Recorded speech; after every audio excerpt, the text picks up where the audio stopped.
옛날 옛적 전라남도 장흥의 한 마을에 신비로운 비단바위가 존재했다. 이 바위는 마을 사람들에게 신성한 존재로 여겨졌고 수호신처럼 그들의 삶을 지켜준다고 믿어졌다. 비단바위는 다른 바위들과 달리 부드럽고 매끄러운 표면을 가지고 있었으며 햇빛이 닿을 때마다 오묘한 색채를 내는 것이 특징이었다. 마을 사람들은 비단바위에 얽힌 여러 가지 전설을 가지고 있었다. 그중 하나는 다음과 같은 이야기다. 오래전 마을에는 한 청년이 살고 있었는데 그의 이름은 준수였다. 준수는 가난한 농가의 아들로 늘 힘들게 살아가고 있었다. 어느 날 준수는 꿈을 꾸었다. 꿈속에서 그는 아름다운 기운을 내뿜는 거대한 바위를 발견하였고 그 앞에서 신비스러운 여인이 서 있었다. 여인은 준수에게 다가와 속삭이듯 말했다. 이 바위는 너희 마을의 운명을 결정할 것이다. 이를 지키고 돌보아라. 그리고는 사라졌다. 꿈에서 깨어난 준수는 그 말을 잊지 않았다. 그 후 그는 매일같이 비단바위 주위를 맴돌며 마을을 지켜줄 수 있도록 기도했다. 시간이 흐르면서 마을에는 이상한 변화가 찾아왔다. 그 전까지 흉작으로 고생했던 농사가 갑자기 풍족해졌고 병으로 고통받던 노인들이 기적적으로 건강을 회복하기 시작했다. 마을 사람들은 이것이 비단바위 덕분이라 믿으며 더욱 열심히 바위에 제물을 바치고 경배했다. 그렇게 몇 년이 흘렀다. 마을은 번영을 누리며 주민들 사이에서도 서로에 대한 사랑과 존경이 넘쳤다. 그러나 어느 날 한 방랑자가 마을에 들어와 비단바위의 전설을 듣고 그것을 가져가려 했다. 그는 바위가 가져다 줄 무한한 부와 권력을 꿈꾸며 암암리에 바위의 조각을 떼어냈다.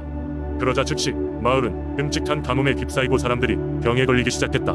마을 사람들은 자신의 잘못을 깨닫고 신께 용서를 구하며 방랑자를 찾아다니기 시작했다. 마침내 그는 붙잡혔고 잘못을 뉘우치며 바위의 조각을 원래 자리로 돌려넣었다. 놀랍게도 바위는 원래 모습으로 돌아갔고 마을도 다시 예전의 평화롭고 풍족한 상태로 회복되었다. 준수는 그의 생이 닿을 때까지 비단바위 곁을 떠나지 않는 충성심을 보였고 마을 사람들은 이를 통해 교훈을 얻었다. 그들은 자연에 대한 경외와 조화를 유지하는 것의 중요성을 매일같이 되새기며 새로운 세대에게 이 신비로운 비단바위의 전설을 전했다. 비단바위는 그렇게 장흥 마을의 영원한 수호신으로 남게 되었다. 이 이야기는 지금도 장흥이 주민들 사이에서 전해 내려오며 마을의 문화와 전통의 중심이 되고 있다. 두 번째 이야기. 옛날 부흥의 작은 어촌 마을에는 바다를 사랑한 소년이 있었다. 그의 이름은 영수였다. 영수는 매일 아침 일찍 일어나 짭조름한 바다 냄새를 맡으며 해변을 걷곤 했다. 그는 바다의 움직임, 파도의 속삭임, 그리고 해변을 우가는 갈매기들이 하얀 날개짓을 사랑했다. 마을 사람들은 그를 바다가 낳은 아들이라고 불렀고 그는 언제나 미소로 대답했다. 어느 날 마을에 큰 불행이 찾아왔다. 바다에서 물고기가 더 이상 잡히지 않게 된 것이다. 마을 사람들은 깊은 걱정에 빠졌고 항구는 점점 한산해졌다. 어부들은 밤낮으로 바다에 나가 새로운 어장을 찾아보려 했지만 결과는 마찬가지였다. 마치 바다가 그들에게 등을 돌린 것만 같았다. 영수는 이 불행한 소식을 듣고 가만히 있을 수 없었다. 그는 어머니에게 허락을 받고 평소에 자주 갔던 바닷가로 향했다. 그곳에는 조용한 작은 바위가 하나 있었고 영수는 그곳에 앉아 바다를 향해 마음속 이야기를 나누곤 했다. 그날도 그는 바위 위에 앉아 조용히 바다를 응시했다. 바다님, 어째서 우리에게 더 이상 은혜를 베풀지 않으시는 겁니까? 우리는 당신을 항상 존경하고 사랑해왔는데 무엇이 잘못된 걸까요? 영수의 목소리는 파도와 함께 사라졌다. 그날 밤 영수는 이상한 꿈을 꾸었다. 그는 깊고 깊은 바다 속으로 빨려들어가 마침내 거대한 용왕의 궁전에 다다랐다. 용왕은 은빛 비늘을 반짝여 영수를 바라보았다. 소년이여, 내가 찾는 답은 여기에 있느니라. 용왕의 목소리는 여유롭고도 깊었다. 영수는 용왕에게 구하고자 했던 말을 꺼냈다. 왜 저희 마을에 물고기가 사라진 것인가요? 용왕은 가만히 미소를 지으며 말했다. 그것은 너희들이 자연을 소중히 여기지 않았기 때문이란다. 바다뿐만 아니라 너희의 곁에 있는 모든 것을 사랑하고 존중해야지. 그러면 바다도 다시 너희를 사랑할 것이다. 꿈에서 깨어난 영수는 깨달음을 얻었다. 그는 즉시 마을 사람들에게 이 이야기를 전했고 사람들은 밤낮 없이 바다를 비롯한 자연을 소중히 가꾸고 보호하기 시작했다. 마을 어부들은 다시 바다에 감사를 드리며 바다에서 무엇인가를 얻으면 그만큼 돌려주기 시작했다. 그 후로 마을은 다시 물고기로 가득 찼고 온 마을 사람들은 서로를 돕고 감사하며 이전보다 더 행복한 시간을 보내게 되었다. 영수의 이야기는 마을 전설로 남게 되었고 아직도 그 바위가 있는 해변으로 많은 사람들이 찾곤 한다. 그리고 마을 사람들은 여전히 바다의 은혜에 감사하며 영수의 지혜를 마음속에 새기고 살아가고 있다. 세 번째 이야기. 옛날 옛적 나주의 드넓은 평야를 부비쳐 흘러가는 영산강가에는 다양한 민속, 신앙과 이야기들이 숨어 있었습니다. 그 중에서도 가장 오래되고 신비로운 전설은 바로 청룡에 관한 것이었습니다. 영산강의 맑고 푸른 물을 따라 걷다 보면 어느덧 나주의 깊은 산길로 이어지게 되는데 그곳이야말로 청룡이 머무는 신비한 장소로 알려져 있습니다. 영산강이 한창 거세게 흐르고 있었던 시절 사람들은 강의 범람과 가뭄으로 인해 많은 고통을 겪고 있었습니다. 그러던 어느 날 하늘에서 커다란 번개와 함께 벼락이 떨어졌고 끓어오르던 강물 가운데서 청룡이 나타났다는 소문이 돌기 시작했습니다. 그 청룡은 몸 길이가 수십 미터에 이르고 비늘이 햇빛에 반사되어 눈부시게 빛나는 실로 경이로운 존재였습니다.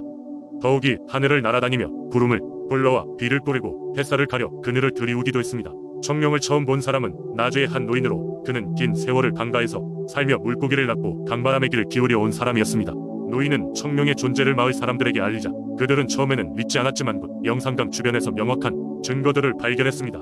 물속에 있는 신비로운 비늘, 자국과 강물의 기운이 더해진 듯한 증거들이 그것이었습니다. 마을 사람들은 이를 기념하여 날마다 청룡에게 제사를 지내며 부모를 기원하고 마을의 안녕을 비는 풍습을 만들어갔습니다. 그 덕분에 강은 언제나 적당히 불어나고 마을에는 수확이 풍부해지기 시작했습니다. 이런 신비한 일들이 반복되자 청룡은 영산강의 수호신으로 자리잡게 되었고 마을 사람들의 가슴 속에는 점차 믿음과 경외심이 자리 잡기 시작했습니다. 세월이 흐르면서 청룡의 이야기는 점점 더 퍼져나가 한 지역의 전설을 넘어선 이야깃거리가 되었습니다. 외지에서 찾아오는 방문객들도 청룡의 전설을 듣고 강가를 찾아와 기원을 하고 그 신비한 에너지를 체험하려고 했습니다. 나주의 사람들은 그들에게 청룡의 전설을 이야기해주며 그들 또한 전설의 일부로서 자연과의 조화를 이루기를 바랐습니다. 오늘날에도 화창한 날씨 속에서 영산강을 찾는 이들은 하늘을 바라보며 가끔씩 푸른 용의 형상을 한 구름을 본다고 합니다. 그때마다 사람들은 여전히 강변에 서서 청룡에게 조용한 인사를 보내며 가슴속 깊이 간직한 신비로운 수호신을 떠올립니다. 그들의 삶과 문화 속에서 청룡의 전설은 여전히 숨쉬고 있으며 조화로운 자연과의 관계를 이어주는 가교 역할을 하고 있습니다. 네 번째 이야기. 옛날 옛적 대한민국 충청북도 증평에는 태봉산이라는 산이 있었다. 이 산에는 특별한 비밀이 숨겨져 있었으니 그것은 바로 태봉산을 지키는 도깨비들 때문이었다. 어느 마을에도 이런 전설 하나쯤은 있기 마련이지만 증평 사람들에게 태봉산 도깨비 이야기만큼 흥미로운 이야기는 없었다. 태봉산 도깨비는 특별한 능력을 가지고 있었다. 그들은 인간의 마음을 읽을 수 있었고 길을 잃은 이들에게 방향을 제시하며 가난한 자에게는 금은 무화를 아사하기도 했다. 하지만 그들은 단 하나의 조건이 있었다. 그것은 순수함이었다. 마음속이 한 점 흐린 곳 없이 맑고 깨끗한 자만이 도깨비가 준 은총을 받을 수 있었다. 어느 날 증평산골 마을에 어린 소년 강수연이 살고 있었다. 그는 부모가 모두 돌아가신 뒤 홀로 할머니와 살고 있었다. 매일같이 산나물을 따고 땔감을 모아 겨우겨우 생활을 이어가던 소현은 상상과는 거리감한 현실을 살아가고 있었다. 마을 사람들은 소현을 안타깝게 여기면서도 그를 도와줄 여력이 없었다. 그러던 어느 날 할머니가 아프기 시작하셨다. 소현은 울면서 할머니 옆을 지켰고 할머니는 미안하다는 말씀만을 되풀이하셨다. 결국 약이 필요했던 소현은 산길을 따라 증평의 유명한 약초꾼을 찾아 나서게 되었다. 길을 걷던 중 소현은 한낮임에도 불구하고 점점 어두워지는 숲속에서 길을 잃고 말았다. 겁에 질린 소현은 여기저기 두리번거리며 길을 찾으려 했지만 그저 나무와 바위들만이 그의 시야에 보일 뿐이었다. 그때 갑자기 그의 앞에 희미한 불빛이 나타났다. 소현은 그것이 무엇인지 분간할 수 없었지만 필사적으로 그 빛을 따라가기 시작했다. 빛은 점점 밝아졌고 어느새 소현은 자신도 모르게 태봉산 깊숙한 곳에 도착하게 되었다. 그곳에서 그는 아름다운 모습을 한 도깨비를 마주하였다. 바로 태봉산을 지키는 수호자 중 하나였다. 도깨비는 소현의 순수한 마음에 감동하여 할머니의 병을 낫게 해줄 약초와 함께 충분한 금은 무화를 소현에게 주었다. 소현은 놀랐지만 도깨비의 말대로 했다. 그는 특별한 약초의 지시에 따라 약을 따렸고 할머니는 기적처럼 병에서 나았다. 그것뿐만 아니라 마을에도 바람직한 변화가 시작되었다. 소현이 받은 금은 무화로 마을 사람들은 더 이상 굶주리지 않게 되었고 증평은 한층 더 풍요로워졌다. 뿐만 아니라 마을에는 자자한 소문이 퍼져나갔다. 태봉산 도깨비가 증평을 지켜주고 있다는 믿음이 강해진 것이다. 그 결과 아무도 태봉산을 훼손하려 하지 않았고 그 숲은 지금도 웅장하고 신비로운 모습 그대로 남아있다. 이렇게 태봉산 도깨비는 증평 사람들에게 신뢰와 존경의 상징이 되었다. 이후로도 태봉산에서 산행을 하는 이들은 자신들이 도깨비와 마주할 수 있기를 소망하곤 했다. 그리고 그럴 때마다 증평 사람들은 늘 마음을 깨끗이 하며 순수함을 간직하려 애썼다. 이렇게 해서 태봉산 도깨비는 전설로 남아 증평의 역사를 이어갔다.